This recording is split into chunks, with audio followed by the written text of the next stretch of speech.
What's going on, everyone? I'm back here with another video, and today I'm going to be giving you guys my full in-depth review of the iPhone SE. So let's go ahead and get started. So to start things off, the iPhone SE starts at $399 for 16 gigabytes and goes up to $499 for 64 gigabytes. Now, those are the only two storage capacities that you can get this phone in. It does not come in 32 gigabyte or 128, unfortunately. And it is also unfortunate that Apple has stuck with the 16 gigabyte variation of this phone. That is, in my opinion, a really bad move.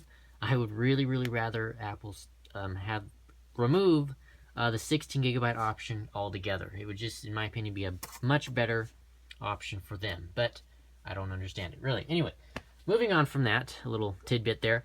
It also comes in 4 colors, so you get the 3 usual colors that were on the 5S. So you get the space gray, silver, and gold, but the new color is now rose gold, which was introduced with the iPhone 6S last year. So you now get that new color option, which is nice. The version I have here is the gold 16 gigabyte. It cost about $430 after taxes, so that's basically the price it cost. And I also got it unlocked. I did not get it for a specific carrier because I just didn't want to have to be locked down on a specific carrier. I wanted to be able to use it wherever I would like. So you do have the option of paying the phone in full, like I did, or you can do a subsidized 2-year contract with your carrier, and if you do end up doing that, the iPhone SE will end up being free on a 2-year contract. So if you do end up upgrading, it most likely will not cost you anything, which is really nice. Okay, moving on, the carriers that you can use this phone on are Sprint, AT&T, T-Mobile, and Verizon, so basically the standard carriers you're come to use. Used to. So that's basically it with all that. So now let's get on to the hardware and give you guys a look at what this phone looks like, basically. It is exactly the same dimensions and same design, essentially, as the iPhone 5S. There's nothing that has changed on the outside of the phone, with the exception of the chamfered edges. On the SE, they are a matte finish, whereas on the 5S, they were a shiny chrome polish texture, I guess. It was kind of a shiny look. It was kind of nice. But anyway, that's really the only difference. If you set this phone right next to a 5S, you probably couldn't tell the difference between the two. But anyway, onto the hardware. You still have the same 4-inch diagonal Retina display with the same exact resolution as the 5S. It uses the 1136 by 640 resolution with a pixel density of 326 ppi. So, same exact resolution as the 5S, unfortunately, so you don't get a bump up in screen quality. It's the same there. And there's also no 3D touch built in like we see on the iPhone 6S, so that's another bummer. But, oh well, it's to keep costs down, I'm assuming. Moving on from the display, we have the Touch ID home button, which is another big problem for me, because the Touch ID sensor in the SE is the same first generation Touch ID sensor that is on the 5S. It is not the newest version of the sensor like we have in the 6S. So Apple is still using the old Touch ID technology, which is really unfortunate. For a phone that's supposed to have upgraded specs and stuff, I would have really expected them to upgrade Touch ID, but what are you going to do, I guess? We have to deal with that. Moving to the top, we have our earpiece, ambient light sensor, proximity sensor, as well as the front-facing camera, which has also not been upgraded. It is still a 1.2 megapixel camera that only records 720p. So this is the same exact camera on the on the 5S. So that's an completely unfortunate thing. I'm really bummed out about that. So we don't get the upgraded 5 megapixel camera like we do on the 6S. So that just goes to show that this is definitely a budget phone for those wanting on a lower budget. Anyway, moving on. This side, we have our volume up and down, our mute switch, as well as our little antenna, little creases there. On this side, we have our nano SIM tray. On the bottom, we have our headset jack, microphone, lightning connector port, and the speaker, all exactly the same as the 5S. Lock button on the top. It has not been moved to the side, as some of us may have been wondering, so they kept it on the top. On the back, we still have the two-tone design, just like the 5S. So you have the anodized aluminum back, and then you have the glass at the top and bottom. And then you have the iPhone branding at the bottom as well, so you can distinguish which phone this is. So this is the SE, of course. And if it were a 5S, that's where the 5S logo would be. The Apple logo has been changed. It is now the same separate two-part design like is in the 6 and 6S, where the logo itself is a separate part that is put in after the phone's body has been manufactured. So it's an interesting little design change there. Then we have our same exact True Tone flash, microphone, and then the camera has been upgraded. That's one of the biggest upgrades to this particular phone. It is now gone from an 8 megapixel sensor up to a 12 megapixel sensor, which is incredibly nice. So basically, the camera sensor that is in the SE is exactly the same as the 6S. So it has 12 megapixel still images, and it can also record 4K video at 30 frames per second, as well as 1080p at 60 frames per second. So you get really, really high quality photos as well as high quality video as well. It also does support live photos. You could do live photos from both the rear and front facing cameras, which is nice. It also supports HDR, auto HDR as well. It also includes the new focus pixels, just like we see on the 6 and 6S. So you're going to get continuous autofocus during video. Very, very nice. It has an f2.2 aperture, just like the 6S. Nothing has changed there. You also get the new video functionality, so you now get cinematic video stabilization, where the 5S did not have that, so you're going to get much better stabilized video when hand-holding the phone. And that, lastly, with this rear camera, is while recording video at 4K, you can take high-resolution still images at 8 megapixels in size. So, really, really nice. So, moving on to the specs now. So that's all about the hardware. So, moving on to the actual internal specifications that you're going to come to use with this phone.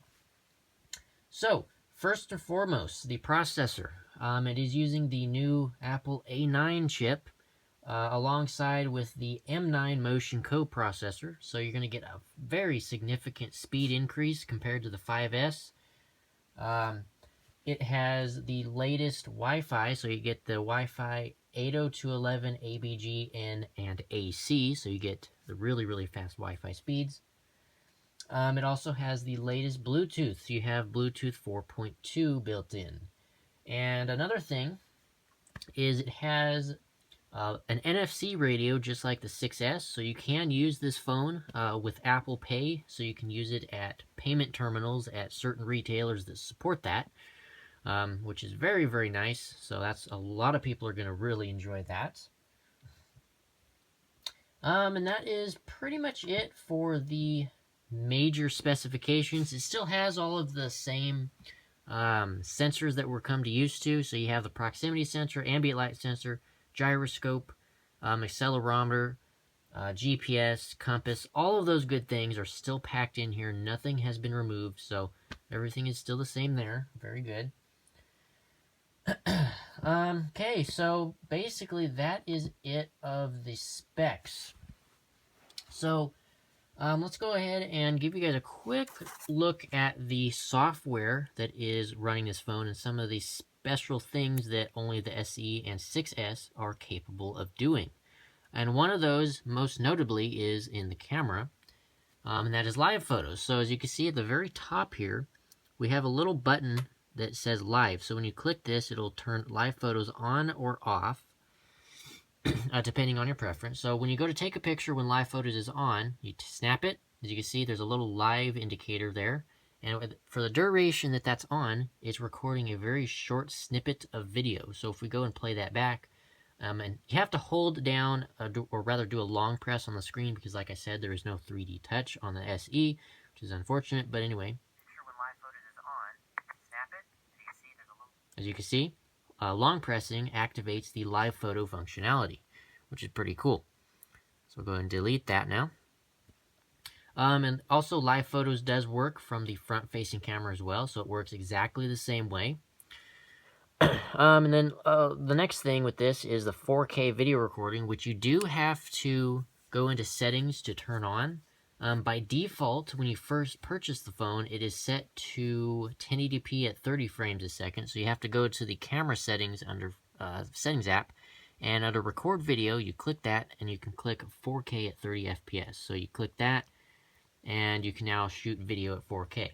Now, here are some of the specs for each video resolution. So this is how much space each one of these resolutions is going to take up. So of course 4K is taking up the most amount of space. So keep in mind that 1 minute of 4K video is going to take approximately 375 megabytes of storage space, which is quite a lot. So if you intend on recording several minutes of video, just make sure you have enough storage space on your phone. So a 16 gigabyte phone may not be the choice for you if you're going to be using it primarily for video recording. So that's that. So if we go back in here, you can and go back to the video tab. As you can see, now that we have adjusted it to 4K, there is now a little 4K indicator in the bottom right hand corner letting you know that you are now recording 4K. So if we hit that record, and you can see now we are recording at the highest resolution possible, which is very nice. And then if you upload this video from this phone to YouTube or any other video sharing site, it should, in theory, upload as 4K. Now, if you run the video through an editing software, it may reduce the quality. So if you say, for example, use iMovie, you might get a degradation in quality and resolution, unfortunately. So I like to not do that. A lot of the time I try to keep all of my videos raw and unedited so I can keep the highest quality possible. Another thing with the camera is the front-facing camera has what's called a retina flash. So if we turn the flash on, let's see, okay, turn the flash on, and you go to snap a picture, as you can see, the screen flashed kind of an amber color there. Basically what that did is it's using the LCD display as a flash. So instead of having a built-in flash at the top of the phone like we do on the rear side, it's just using the screen to replace that. So if I do that again, as you can see, it just kind of flashes briefly and it makes a really, really bright light. And I have done tests with it and it actually does work quite well in low light situations. But because the camera is only a 1.2 megapixel, the quality is very poor. You get a lot of grain and noise in the images. So it's just really, in low light, the front-facing camera is not ideal. Okay, another thing that is specific and unique to the iPhone SE as well as the iPhone 6s is something called Hey Siri.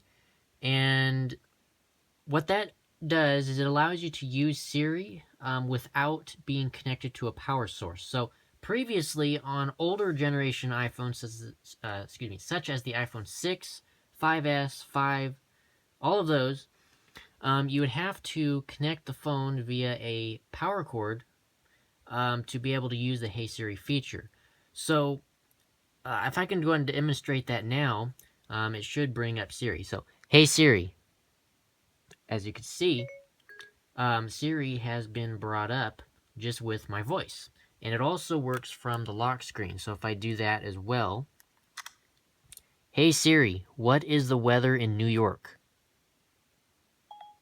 Some bad weather coming up for New York. New York today, down to 37 degrees and raining.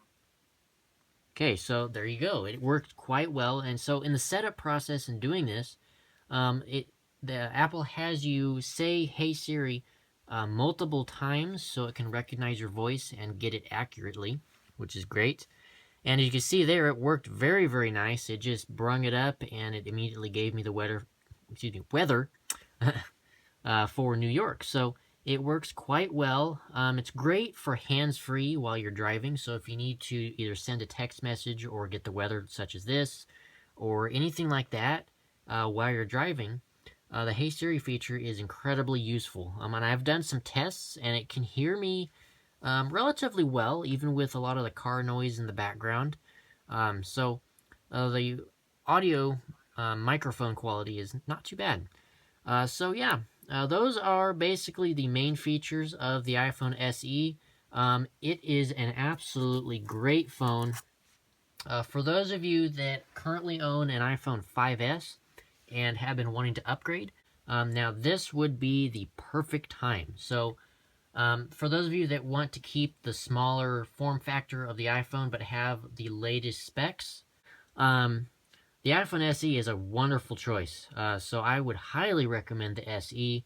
It's really, really affordable. Like I said, it's free on a 2-year contract. It's only about $400 off contract. It's not too bad at all. Um, yeah, it's a wonderful phone.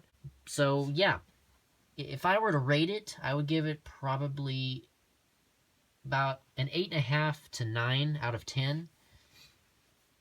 So it's a highly rated phone in my opinion.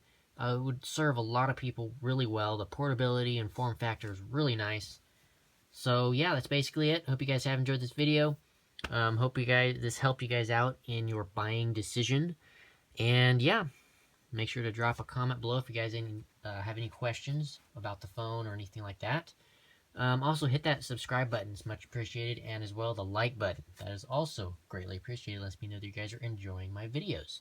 So, with all of that being said, hope you guys have enjoyed this in-depth review of the iPhone SE. And I will see you guys in one. Peace out.